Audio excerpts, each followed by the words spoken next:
not asking you to be unduly critical, but you're such a keen observer of this. And in your previous interviews, you've talked about the kind of eye-opening posture of the Biden administration towards regulation, towards innovation, towards government control. How should history understand that the administration had a vice president from Northern California who's been around the tech world forever, and that play apparently did not ameliorate the problem? How do you understand that? So I'll start by saying the sort of anti-tech sentiment or animus, and by the way, there's some anti-tech sentiment on both sides, right? So it's not like there's a pure, Yeah. pure thing here. But the anti-tech animus on the Democratic side, I think in retrospect, started in 2013, around 2012, 2013. It was sort of after the Obama reelection, where, by the way, they were super positive about tech through the election, and there were magazine cover stories about how social media was wonderful because it got Obama reelected.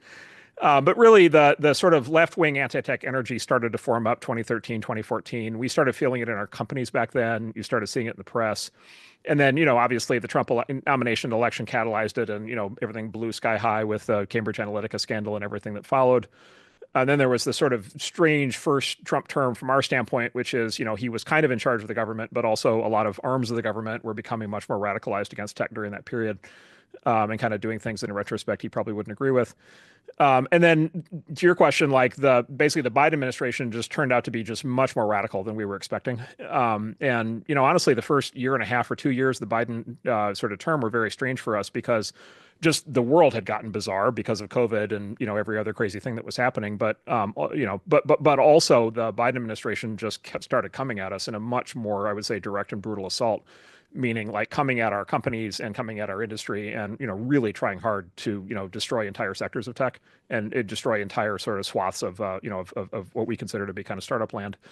And really coming hard after our companies, coming after our founders. I've talked elsewhere about, the debanking phenomenon, started hitting really hard. We started having lots of founders and companies literally kicked out of the banking system.